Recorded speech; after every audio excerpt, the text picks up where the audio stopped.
All right, everybody. Thank you, everyone that's on. We're on live right now at Hub 17 and 73 Way Street in Staten Island. This is Starving Artists podcast show. And today we have a beautiful young lady today, Evelyn Cooke. And she is a pastry artist and a scholarship founder. And she's located here also on Staten Island. Thank you so much for coming on the show today. Thank you for inviting me. Yes. I remember when we first met, when I first came here, just touring the space. So so happy that you reached back out to me to join your podcast. Thank you so much. Oh, you're most welcome. You don't even got to thank me for that, girl. Thank you for coming on. So, of course, and of course, those chocolates that she makes, oh my God. I was like, I got to get a piece of that. So she brought me a nice little box here. Ah! Oh, yeah, sure. You can show that. Yes. And I'm going to take them home just for me or mine. I'm not sharing. I don't blame you. I don't blame you. So many of my customers, they're like, I bought a box. I don't really like chocolate. Bought a box just to share. But then after I had one, I ate the whole box. Yeah. So I had to buy a second one just to share it. Or, they end up buying more because they know there's a certain amount that they're not going to want to share, or they'll go through just by themselves. Well, I can't wait to get home after this. So I could stick my teeth in there and just chew it all for myself. Oh, thanks. So, Evelyn. Yeah. Evelyn, Ev, would you like to be called? Ev is fine. It's the name I've been known by most of my life, and what a lot of people that follow me on social media, since my handle is Ev Cooks. My last name is actually Cook, as you know, so it kind of works. So people just kind of have gotten used to calling me Ev, so that's fine. Okay, because sometimes people are like, no, please call me this, please call me that. So I just want to make sure I am addressing you correctly. Thank you. Definitely. So, Ev. You're from Staten Island. Mm-hmm. Born and raised. Yes. And, I'm originally from Brooklyn, but I love my Staten Island people. So, I always got to ask, So, you're a pastry artist, and you're also a scholarship founder. Mm-hmm. And also, what went ahead and inspired you to go ahead and do your pastries my story is probably not the most conventional.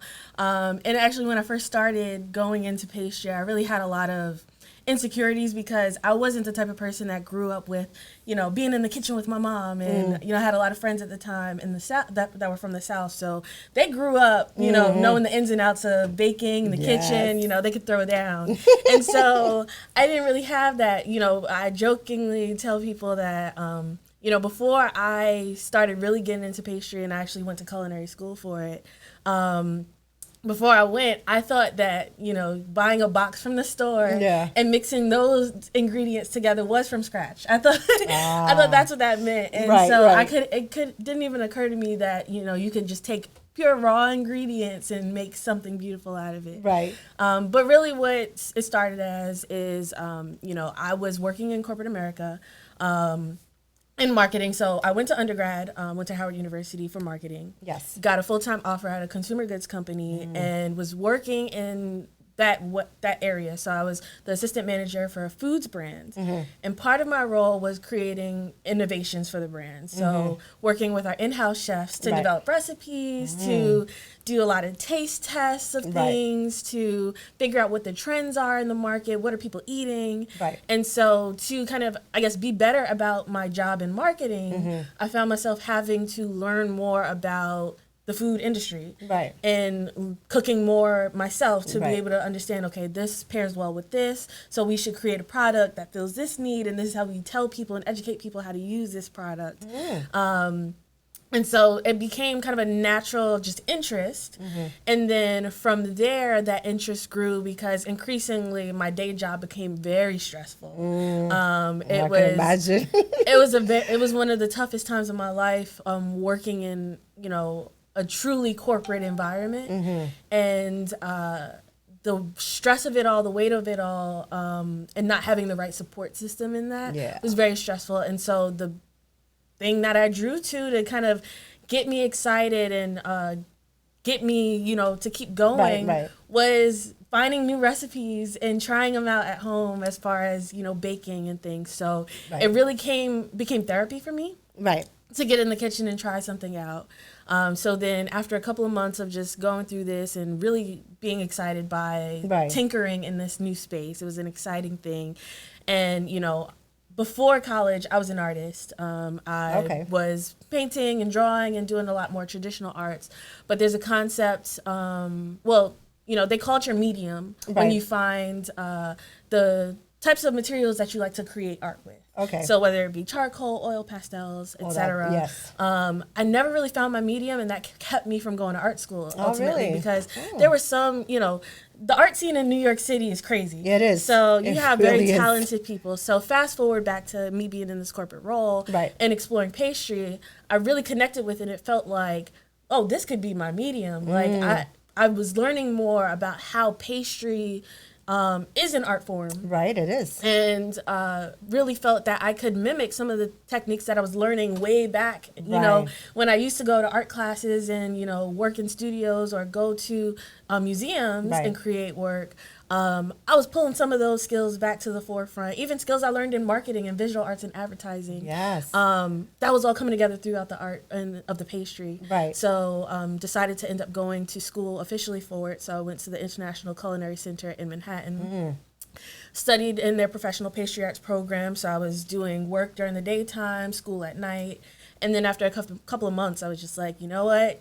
I'm going to just do this full time. Yes. And so I left my corporate job at the time. And well, that was my next question. How did you get out? Yeah, it was a journey. I took my first recreational class. So I wanted to test the waters. You know? Right. Can't just jump and, you know, you got to test it out. Right. So I took one recreational course and, you know, it was just like, look, if this is just a hobby, cool. It should just stay my hobby. But if I could see myself doing this every day, maybe there's something here. Right. So I took a recreational course at ICC, the same school I ended up going to. And at that class, it was a cupcake decorating class. So they pre-bake the cupcakes and really just teach you techniques around decorating them. Right. And you have like a dozen to decorate. And so here I was at this table around other students that paid, I think, $200 to take the course. Right. And when it came to our free time to decorate, I decorated, you know, I would decorate one cupcake, be very into it, get excited by it. And then slowly I would see other people in the class like coming over like, ooh, what'd you make? Or, oh, that looks so good. Or you did that just like the instructor. Like, how did you pick that up so fast? Right. And then I was just like, I don't know, like, because I'm pulling back from that experience I had in the art world. Yes. But so in that moment, I was just like, I don't know, I'm just, you know, decorating or whatever.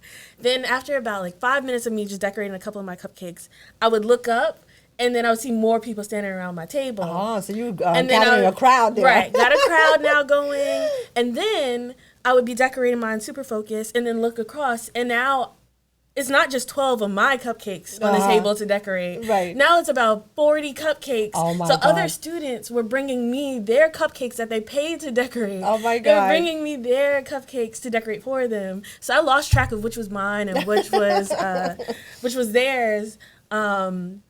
And, you know, students, so they had volunteers from the program helping us out to kind of clean up after us. And they got kind of credit for volunteering. Right. And they were like, I'm in the program and she's like doing better than me. And once I heard that, I was just like, maybe I should be in the program. You know, if they're saying that I'm on par with, you know, what they're doing and they're well into the program, you know, maybe there's something here. Right. And so then I enrolled.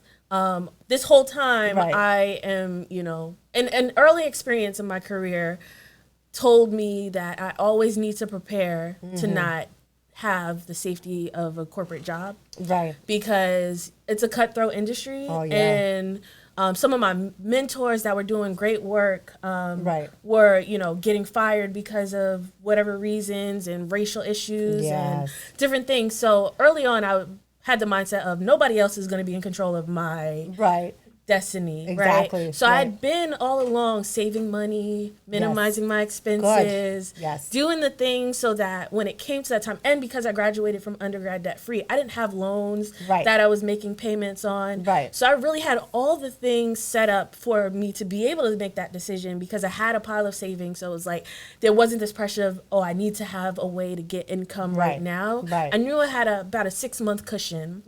to really just focus on school and figuring out where this next step was going to be. So you was just focused on what it is that you wanted to do for your future, and you was like, I'm just gonna go at it. Yeah. And there's a little bit of training that you got from the corporate world also. Yeah. That also you applied that, and Yeah. that helped you to basically give you a bigger view of what it is that you wanted to Exactly, do. That's exactly. good. I mean, you know, a lot of young men and women when they're into, you know, their early 20s and, you know, stuff like that, they're just scrambled. They don't know what they want to do. They're like, okay, you know, what do I want to do? What's my career? You know, what's my goal? But, you know, if you don't go out there, if you don't try it, if you don't do it, then, you know, how you going to know? Yeah. You know, so at least you had that opportunity, which gave you that mindset, that floor in Right. your head that like, okay, you know, this is how it's supposed to be. I'm going to go forward and, you know, I'm just going to do my thing and Yeah. stay focused on the goal. So Right. that's a good thing. Exactly. And a lot of people get tripped up, like you said, about, you know, this grand idea of knowing everything, Right. having to have all the details crystal clear, and this is the right path for me, because I didn't know Right. where this path would lead. Yeah. But it was just a matter of, let me try this out. Right. You know, I'm young. Yes. You know, if this fails, like, I'll couch surf with somebody and, you know, figure it out from there. Or, you know, Definitely. my degree won't be taken away from me, so I Right. could always go back to marketing. And that is so important to have that education. Yes. Education is key for everything. You have to have that because, I mean, lucky all the people that are able to get a career going without one. I mean, and that's very, very rare that you'll come across that, you know, because I guess either they got lucky, God bless them, or, you know, they just had that opportunity or they know somebody, you know. But when you going out there on your own and you're pushing it and you show that, hey, listen, you know, I have this, stating that I have education and I have experience, you know, you're looked at differently. Right. Because of, okay, you know, she's a smart girl, let's try her out. Right. You know, if you come across a good company or you come across, you know, good people that give you that opportunity, then you can move forward Right. and, you know, and get it going. Right. So, right. you know, that's a good thing that, you know, at least you have that with you. Exactly. That'll never be taken away from me. And, you know, you hear in the conversations, and I talk to my scholars all the time about it, but, you know, the idea, should I go to college, should I not?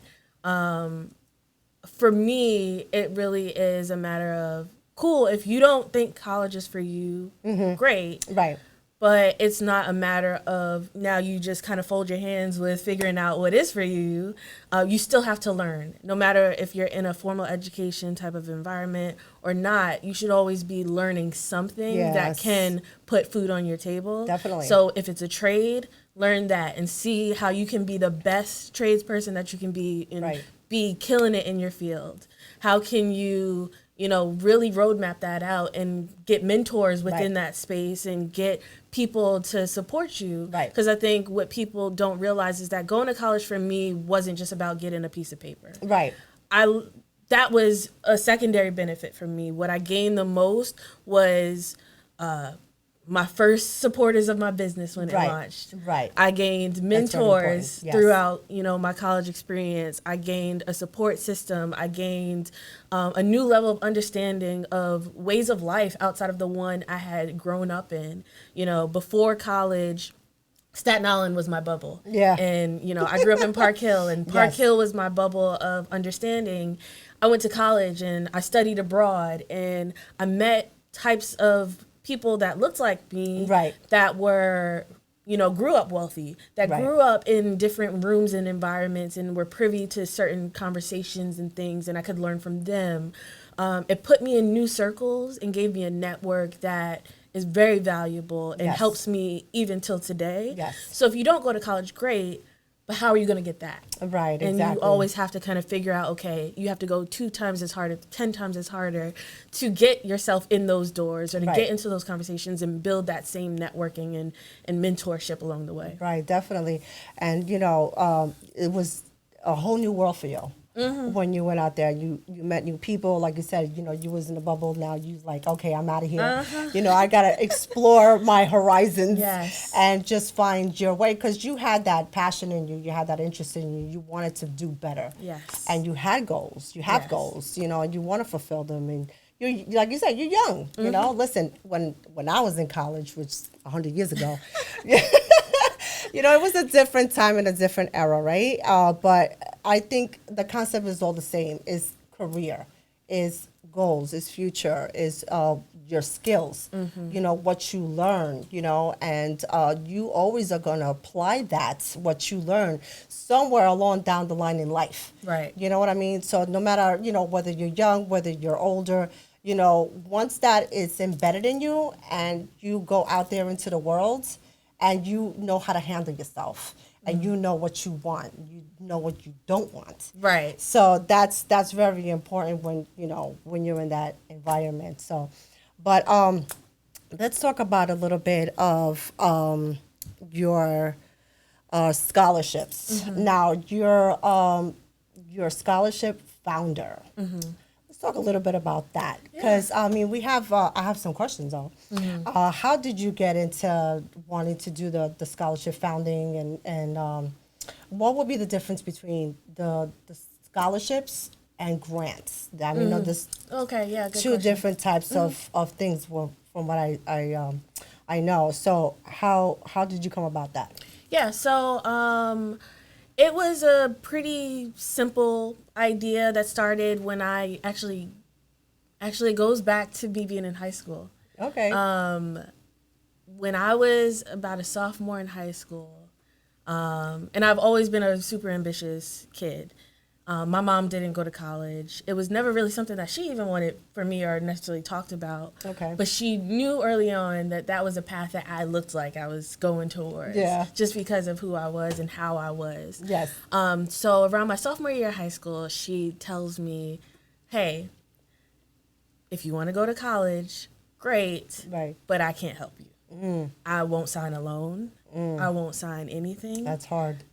If you want to do this, you're going to have to figure it out on your own. And I think where some people might say like, wow, how could you say that to your child? Or, you know, you should be so supportive. Right. My mom's understanding at the time, you know, the only thing she knew about loans was getting letters in the mail from my older brother who went to college and seeing that price amount that he owed back. Yeah. So from her perspective, it was, I don't want to be anything part of that. I don't want to see the letters. Oh Just my God. that gives me too much stress, anxiety. I'm sure. I mean, it's a lot of And numbers. she's just like, and it's coming to my house. So if you don't pay it, are they gonna come for me? And Yeah. so I at that time, what that did was, you know, put a fuel in me Right. to figure out, okay, let me problem solve. Right. You can't help me. I'm a minor. Right. What options do I have? And so I went straight to my career counselor. I went to Wagner High School. Okay. And I went to O'Connell, who is still there today. And I asked her, like, you know, what are my options? And she introduced me to the world of scholarships. Wow. So she kind of broke it down for me, said, you know, her office gets basically access, like understanding or all the latest scholarships, like sent to their emails. Right. And they usually send it out to the students, or if they know a student that fits the criteria, they'll let them know. So it's like, boom, you're going to be my best friend. You know, so every time you get something, you'll think of me. I'm going to do everything to set myself up to be a great candidate. And so I ended up getting a substantial amount of scholarships then. Good. I got a scholarship to cover my full tuition for Howard. And then, so I really just needed to keep applying every year for scholarships to cover everything else. Right. So though my tuition was covered, I had living expenses, I needed to eat, I Right. needed to get books, Right. you know, all those things. So, and I did not want to work. I worked at McDonald's when I was in high school, and I really worked hard, Right. like nonstop, sun Right. up to sundown. My mom still talks about being stressed that I worked so hard. But I was like, I'm doing this because when I get to college, I really want to fully experience college without having to work and, That is true. and go to class. Yes. So I just kind of kept that same mentality. I applied for every scholarship I saw. Right. And when I just kept applying to scholarships up until the day I graduated from college. Wow. And when I made it across that finish line Yeah. without any debt and was able to do that for myself, Right. I was like, I have to turn around and help somebody else do that. Right. Okay. And so my sign-on bonus for my very first job out of college, I took that and took $1,000 from that and gave away my very first scholarship. So I graduated in May of 2015. Right. And in June of 2015, I was awarding my very first award. Oh, wow. That's how important it was. It was like, now. Like, I have no time to waste. Like, for me, it's so many people have supported me to get to where I am. Right. I almost feel guilty to not give Right. back or not pour into other people around me. And You wanted so to pay it forward. I've been doing it since then. I've been growing. So originally, it was just funded purely by myself. Right. And which was great. I didn't have a problem with it. I was making great money in Right. corporate America. Right. And, you know, we targeted Black and Hispanic students Right. at my high school. And I really just used it as a way to give back. And it was a mentoring program as well associated with the award. So it's not Right. like I just gave you money Right. and never saw you again, but helped them throughout their college journey and That's beyond. very good. And so, yes, I've been doing it ever since then. Now I partner with Staten Island Achieve Dollars for Scholars, which is a local chapter of Scholarship America. And they actually match now everything that I'm able to fundraise on my own. That's awesome. So for the last 2 years, we've given out $10,000 to my scholarship That winners. is awesome. And I've just been able to see that grow 10x now that I have partners and people really buying into this idea. So I'm excited to keep it going. That is amazing. You know, just the paying it forward and the wanting to have the other people that doesn't have that chance, you know, to get that scholarship. And it's really good that you're able to, you know, help others to get there. Yeah. You know what I Yeah. mean? So, I mean, a lot of people, they're just worried about themselves. Oh, how am I going to do this? How am I going to do that? But you went through it. You know, you had your experiences with it. So you like, you know what? I could help other people Right. to get that level. So, you know, that A lot of people have this idea that, you know, I need to make it to a certain level before I can give back, or Right. you know, I wish I could give $10,000 right out the gate. Right. And for me, it was when I was in college. If you gave me $5 to get a sandwich, I would have graciously appreciated it. So I knew that every dollar, anything I could give, Yeah. was gonna help in some way, whether it be for a meal, for a textbook, or something. So it was just like,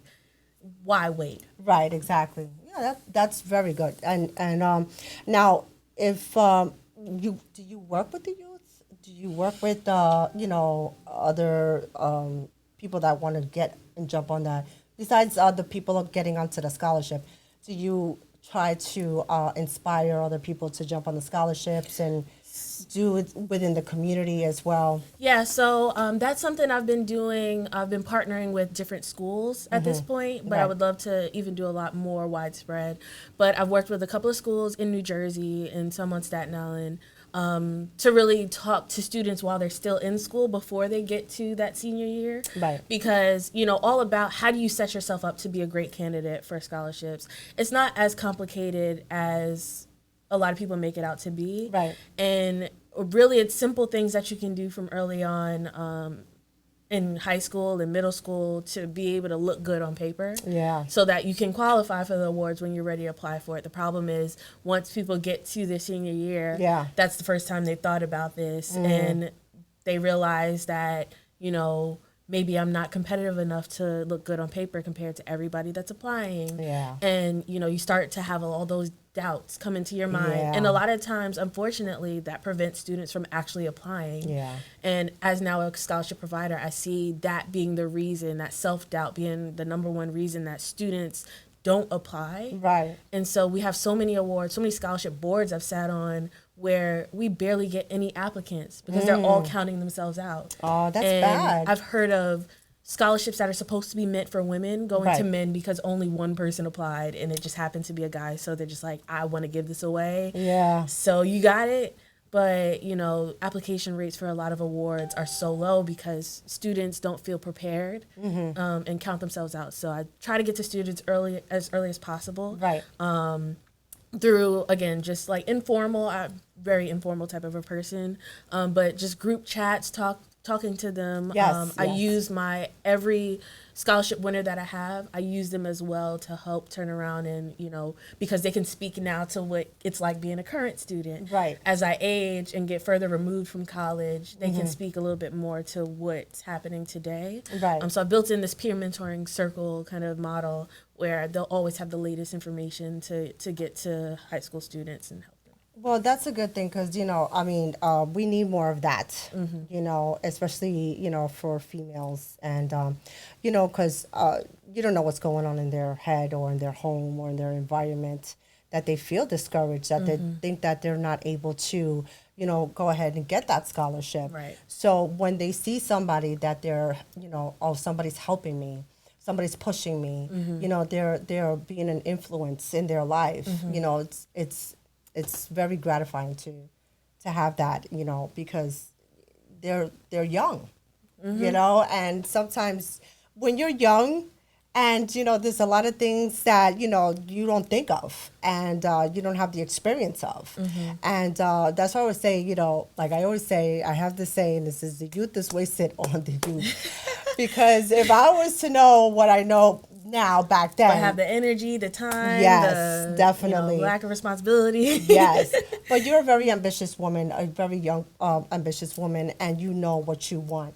And there are a lot of young women and men out there that don't, and they kind of lose their way and stuff like that. So those are the type of people that we want to grab on and pull them in and say, hey, listen, we could do this. You know, just focus yourself. Never mind all this, all the nonsense, in the streets or hanging out or whatever the case may be. Because at the end of the day, you got to let them think, got to say, hey, listen, you're going to get older. You got to think about your future. What are you going to do when you're 30, you're 40 years old, you know? So it's a good thing that you're, applying that to them. And you're absolutely right. And sometimes it's just that kind of can change their life. If they know, like, somebody's paying attention to me or somebody said I can do it and I believe them. Right. Like, that moment can change everything for somebody, just to feel like somebody is invested or cares about me caring or about me being successful. Definitely, So keep doing what you're doing on that, Thank you. So talking about support, who supports you? Who supports me? Yes. Okay, so, wow, lots of people. I have been truly blessed. First and foremost, God is like the greatest. Yes. Because even when I started this journey and I was petrified and, didn't know what was coming, from day one of me leaving my corporate job, he's just been blessing me with opportunities, with loyal supporters, with me starting my business even. So I was going to school not with the goal in mind to even start a business. Right. At the time, I had an Etsy shop where I was hand making holiday ornaments. Just because I'm creative, so I was just making it and seeing if people buy it. Right. But at the time, I didn't really see where it could lead. But then naturally, people just started saying, like, hey, I would post what I was making in school, and people would be like, hey, could you make that for me? Like, how much does it cost? And I'm like, $10? $15, $20, $25? I know, sometimes we don't know the value of it. Like, what do you put the price tag on? Right. So, so I've never struggled to find supporters or people that wanted to whatever I was selling, wanting to be part of it because they believed in me. Right. That's very good. And so it was, God first giving me great opportunities. Yes. I would say a lot of people I went to college with are loyal supporters because they've seen me go from being this marketing professional now taking a leap. And what I've seen is that I inspire some people because they might be wrestling with taking a leap of faith themselves. Right. And seeing me inspires them to consider it for themselves. Yes. And so they want to support me because in supporting me, they somehow feel like they're supporting themselves or, in seeing me succeed, they're like, oh, it's possible. Yes, it's like, she could do it, I could do it. Right.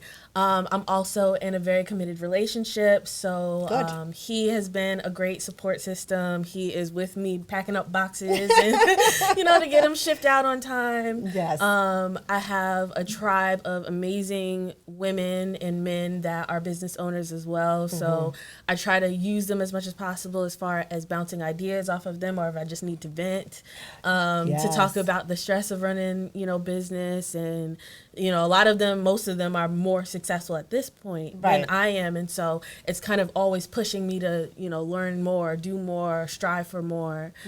Coming from my background, I struggle with a poverty mindset. So they really helped me to curb that and speak abundance over my life and speak, promotion and growth and not limit myself or want to be a small business forever. We're building conglomerates, and we're, really trying to make waves and get into not just one business, but multiple streams of income. Definitely. And so my mindset changes because my network is so strong. Right.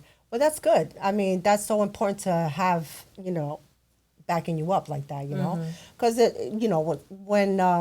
like I myself, I was in the corporate world for like 25 years, and I tell you, you learn a lot in that environment. Yes. You learn policies, you learn money, you learn etiquette, you learn skills, and and most importantly, how to deal with people. Oh, yeah. I think that's the key there is that, it's not something where, you're at a store and it's like, oh my God, that customer is so annoying. No, you can't. You have to deal with that, and you have to learn how to have a lot of patience. Yes.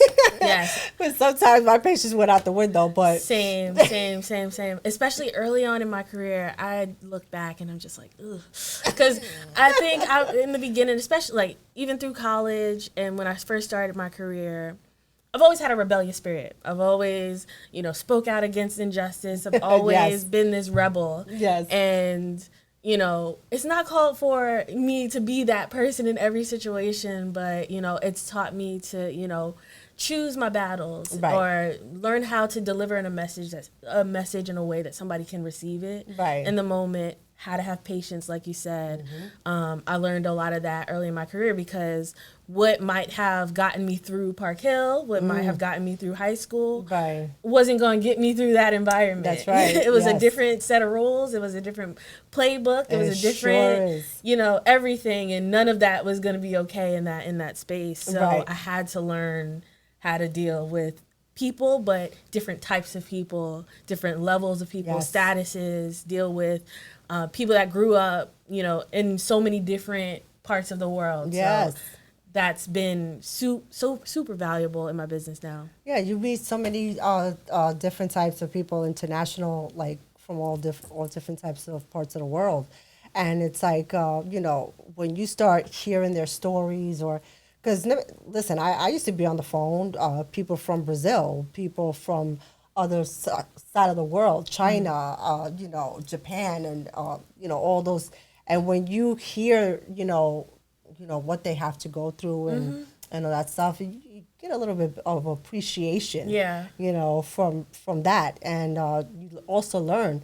Because I'm like, oh, I never knew that. They would tell me something, and I was like, wow, and then I'll look it up. And it's like you build up your knowledge, and it's a level of like, wow, then you get like, I'm so smart, like I know everything. Right. But it definitely is a learning experience when you're in that. And it does, it's good and it could be bad. Right, because it's like it's good because you learn stuff, and then it's bad because of all the red tape it has.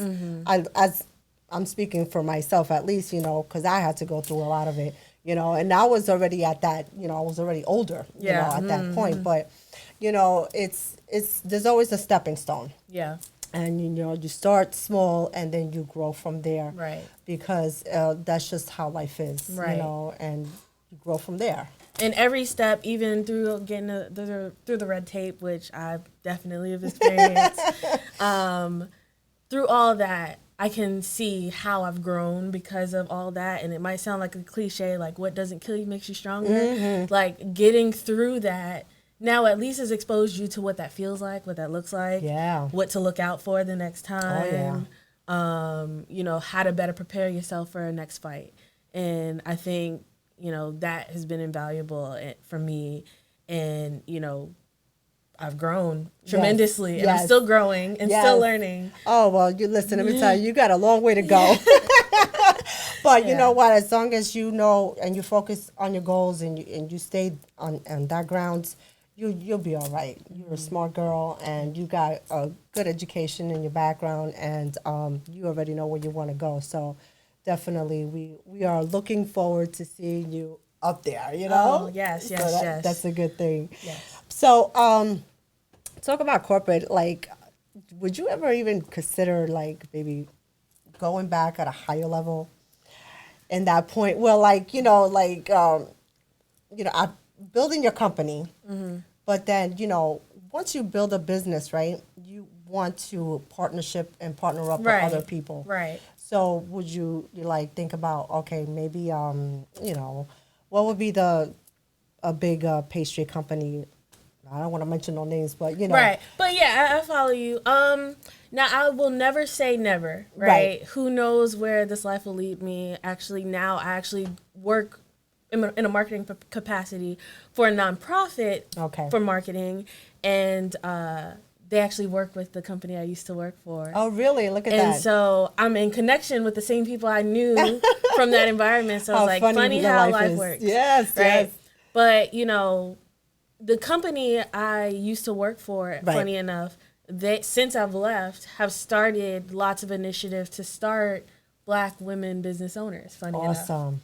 And so who knows what could come out of, that connection. I would, be open to conversations around that. Right. There might be a product that, can partner with, Right. a corporation of that magnitude. Yeah. Being on payroll for the large corporation. Maybe, maybe not, probably not. Just because I love having the control over Right. what I do Right. and what I own. Ownership is important to me. But I would love to be on somebody's board, to be an advisor, to serve in different types of capacities of Right. partnership. Right. But yeah, I don't rule out anything. You can't, because you never know what could be presented to you, and opportunity is always there. And I mean, as far as you having the control, you are going to have the control, because once your business is up and running, and you know that you're going to, you have that backing, that support. You know what you're going to want to ask for. Mm-hmm. You'll know your value. You know your value. So whatever it is, it's always great to have a big corporation, to back you up or anything, or just go on the coattails of that. Right. But you always stand your ground. Right. And make sure that you read those contracts. Oh yeah. Oh yeah. You read those contracts, you make sure that your dollar signs are correct. Yes. And that, because you never know. I mean, you could be working for an entertainment company, or you could be contracted with a different type of a company. And it'll be great, because, while you're starting to build up your own, you have that umbrella. Right. So that's what you always got to focus. This is what I'm worth. This is what I want. And if you want me, you will sign it. Right, right. And that's how it is, Exactly. So definitely, I mean, well, we could only pray and hope that will be that level. Yeah. And you see where that goes. Yeah, and being in the food space, in any space really, depends on relationships and having strong relationships. Right. So, for me, it's how do I get into stores? How do I open up my own? But tapping into distribution spaces or processes that are already existing Right. allows me to do less heavy lifting. So Right. I'm all about working smarter, not harder. Exactly. So if a partnership can let me do that and be able to keep a good way of life for myself to Right. where I can grow, and if my business calls for it, I bring on all the partnerships. Definitely. And well-written contracts. Okay. Now let's talk a little bit about pastry. Yes. So what is it your favorite to do? Yeah, so I specialize in chocolate and small confections, giftable confections. So I love, there's different tiers I work in. So I love doing local events and kind of the things we're used to: cupcakes, cakes, cake pops, delicious. Those are always crowd I saw that cake pleasers. that you made. Oh my God, I wanted to bite the screen. I was like, that looks so good. Thank you, thank you, thank Yes, you. it was I think it was it Memorial Weekend or Yeah, the flag cake. yes. Yes, yes. That is so cool. Yeah. Like to, you cut the cake, she cut the cake and it had the flag inside. So it was really good. It looked so moist and yummy. I Thank was like, you. oh my God, with a nice cup of coffee with that would be great for me. Right, right, right. So I love doing cakes. Those are some of my most popular videos on my Instagram channel, where I'm doing like, behind the scenes process of creating it. Love it. And like I said, always crowd pleasers, nice and simple, especially Right. if you're a parent trying to throw a party for your kid or, Yeah. celebrating your own birthday. I do that. So I found that what I loved about that, because that's really how I started in pastry, Right. is small events and, parties and birthdays. What I found is that I loved being able to help people celebrate their special moments in life. Right. And so my next kind of segment area of business outside of the kind of catering Yeah. has been my online store where I sell shippable, giftable confections, which are more bite-sized chocolates, premium chocolates. Right. So it allows people that might not be in my local area of service to be able to celebrate with me even from a distance. They can, especially through COVID and everything going on now where people couldn't gather for a long time. Now things are starting to open back up a little too soon. I hope so, man. But I've seen a lot more interest in people sending us gifts because they can't meet with their mother for her Right. birthday in person. Yes. So they want to send her something to show like, I love you, I care for you, this was made with love and, is a representation of what I feel. And so I have that arm. And then I have another bucket that is where I kind of let my artistic, Yes. fully creative, Good. everything side come through, and it's where I do my more high-end sculptures and showpieces out of pastry magic. So, and 2 years ago now, I did my first pastry art show where I worked with local visual artists, whether it be photographers, painters, even fashion designers, and collaborated with them. So I took one of their original works of art and recreated it out of pastry magic. Wow, so, that's amazing. Not just chocolate making, and a lot of people are familiar with fondant and how that can be manipulated to look like things, but also using sugar techniques and the advanced things I learned through culinary school, using those techniques the way you would a canvas or sculpting materials, clay even, to build structures and to do some really cool things. So that's another arm that I've been exploring a lot more as far as, how creative you can get. Because really, the one thing I learned through culinary school is that pastry is truly an art form. Yeah, it is. And should be respected as such. And I think it is. It should be, because we stop at the just cupcakes and simple things, we lose the appreciation. We know, okay, it looks pretty and it's edible. It tastes really good. Right. But how I've come to really view pastry is art first. Right. And it just happens to be edible. And it tastes great. And so you have this third dimension added to it. So you have the, visuals of it that are great and looks beautiful, and I'm, in awe of the work that went into it. I now have the smell that goes along with it, and then I taste it and get a whole heightened experience through the taste. And I think it should be revered more than visual and more traditional forms of art coming from that world. Right. When you look at the Mona Lisa or you look at the Sistine Chapel, and the artwork on the ceiling, that we appreciate it because of the work that went into it. Definitely. You hear the stories of how many thousands of hours it took to build the skill set to get to the point to take more thousands of hours to actually complete the work. Yes. We go to museums to stare in awe because, again, there's this understanding that what I'm seeing before me took a lot to go through it. It's telling a story. And I think that same level of energy and appreciation that we put towards traditional means of art should be juxtaposed with pastry art to get that same level of understanding. So that's my kind of mission, for myself with my business as well, to kind of really highlight pastry in that way. And so that's kind of like the different ways I dabble, but most people know me from my cakes and cupcakes, either locally, and then online they can reach me for my chocolates and confections. Awesome. Well, listen, let me tell you, I've seen of a lot of pastry art work that you mentioned, and we see them on TV, and we see how they, not just you know, you got 30 minutes, you know, that type of show. I mean, Right. you know, you see them and you YouTube them, and you know, and you see the time it takes, the skill it takes, you know, and the passion that they put into Yes. it, Yes. because they love it. Yeah. And it's just like the flavors, they want to mix it up, the different types of designs, you know, what it is that you want to create, because you want that customer back to you. You want them to be like, hey, listen, you know, go to Ev, you know, and she's gonna be great. I mean, her cakes and her cupcakes are amazing.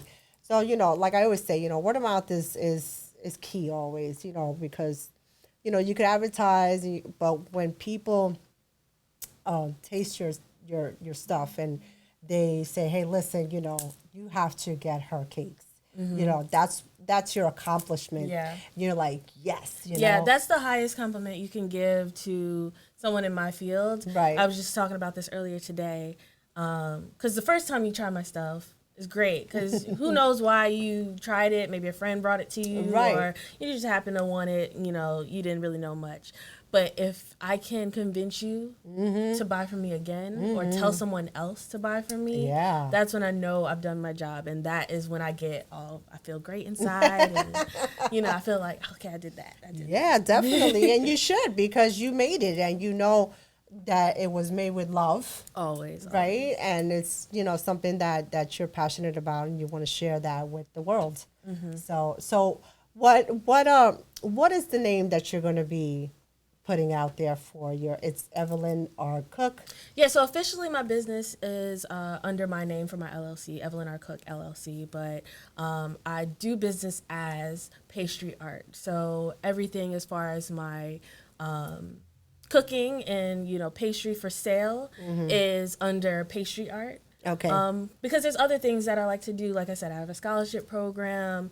I'm launching my own podcast, and, you know, doing speaking engagements and a lot of other things that are exciting that'll fall under the kind of LLC umbrella. But pastry art is when I'm speaking specifically to pastry to eat and consume.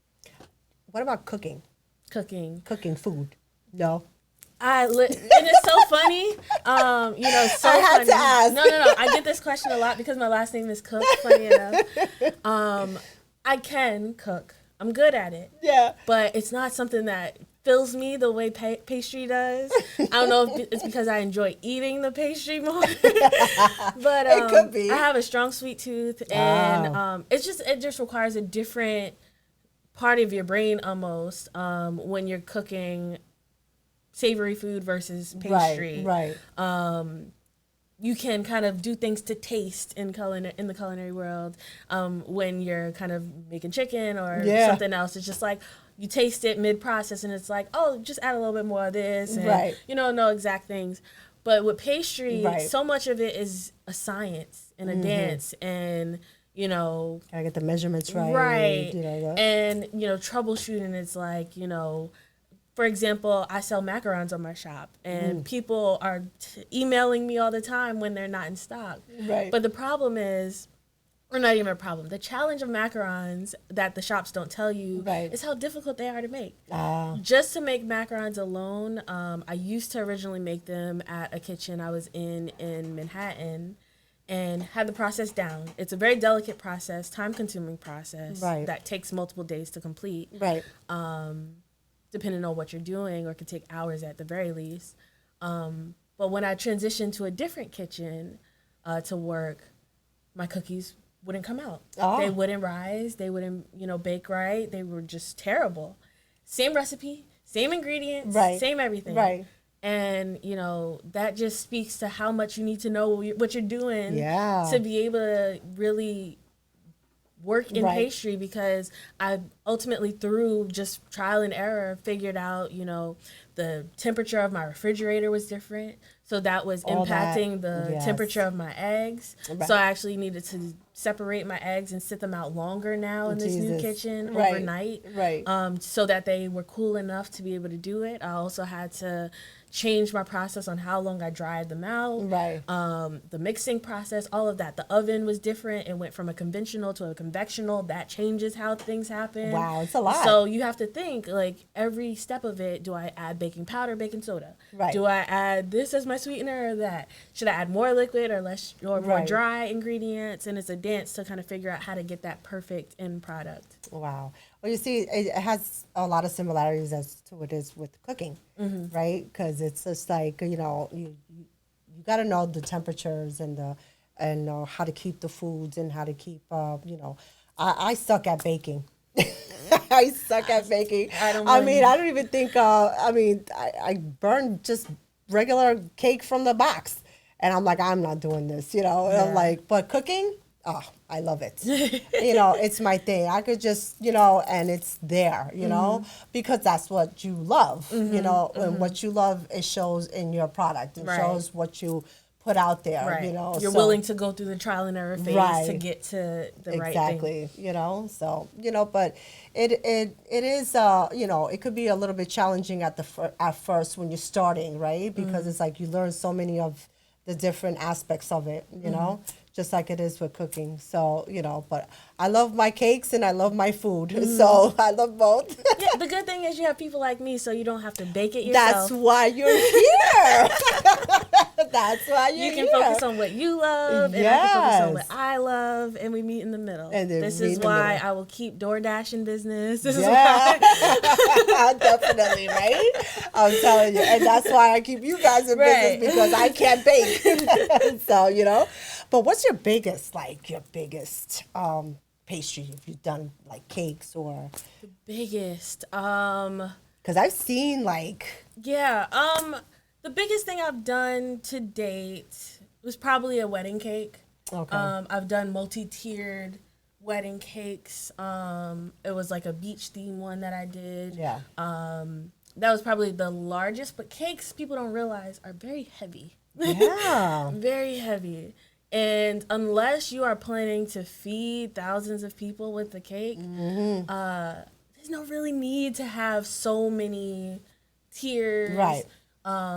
You know, visually it looks cool, but it's just carrying that thing, like, it's heavy. After 2 tiers, I'm not carrying it by myself.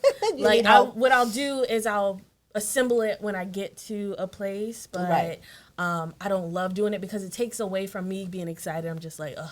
Gotta carry this 200-pound thing to it and hold my breath the whole time that it doesn't topple over or get destroyed or anything. You guys have seen the show. I've seen it. And I was like, wow. I mean, sometimes they have to have like 10 men just to carry those humongous cakes like that. Yes. And it's a lot of time and a lot of baking, a lot of mixing. I mean, even though you have the machines and stuff like that, but it's just a lot of time consuming. So, I mean, the bigger it is, you know, the more money it is and the more time consuming it is. So, you know, but it's crazy. But, you know, at least I know where to go for my cakes. Oh, yeah, for sure.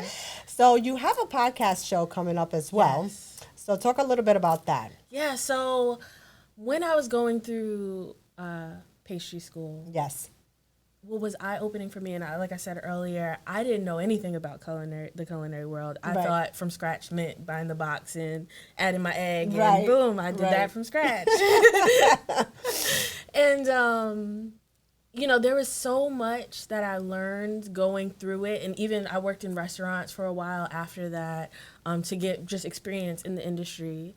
But I learned so many things that were helpful just for the everyday person, that wasn't trying to work in the industry. And it occurred to me that there's so much knowledge that is kept behind the door of being a professional in the space, that isn't accessible to the everyday person to really learn and understand, unless, you know, they go seeking the information or searching for it hard, or know somebody in the industry that can kind of be that person for them.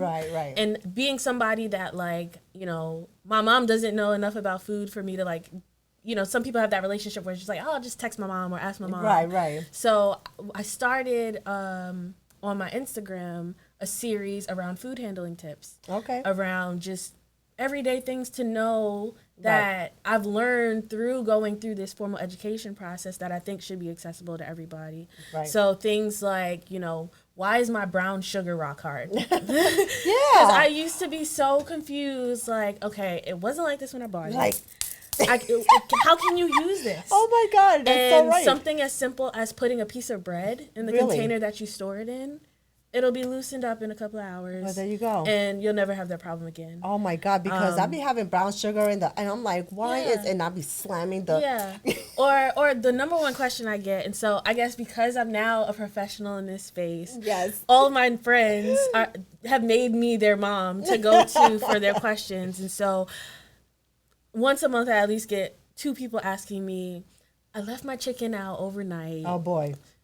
Is it safe to eat? Can it still, and it's like those small things where it's just like, okay, this is how you tell if a meat is still good to eat or if it's bad. Right. Because, sometimes it's still good to eat. Like, you won't die. Right. What happens is that, You go there's to a the time bathroom? limit, usually 4 hours after something is left out. That's when it's likely to start developing pathogens. Right. And, which is like bacteria. Yes. And so the bacteria will grow at a more rapid rate over Right. time. Right. But there are just ways to better store things, ways to prep food to make it last longer. Right. At a point, my raspberries, it seemed like the day I bought them, they were going bad. Yeah. But that was because I was storing it on a shelf next to other fruit and produce that was see. making it oxidize faster. Or because I was keeping it in the packaging that I got it from in the store when I really should have been transferring that or transferring my spinach to a different container. Right. So it could be could last longer and not get slimy in a day. Yeah. Well, a lot of people have a lot of problems with that, right? Yeah. Because it's like, oh my God, I bought, some vegetables and it's like, why they're already going bad or, and it does make a lot of difference with your temperature, how you store your food. Right. And how long you have it for. Right. And it helps you save money too. Definitely. Because if you can make, like, the statistics are crazy. And when I was working in corporate, I learned this, like, some households, up to 80% of the produce that they buy gets tossed in the trash. Gets tossed, and I'm guilty with that too because it's like, oh my God, I just wanted to buy this the other day and I wanted to eat it. Because look, when you're in the store, you have such good intentions. You You're do. like, oh, I'm getting this because I'm gonna make this from scratch and I'm gonna do this. But this, one and thing, this. don't ever shop when you're hungry, okay? Because you buy everything in the supermarket. Right, everything looks good. Everything Yes, sounds good. it You're going to does. make it all.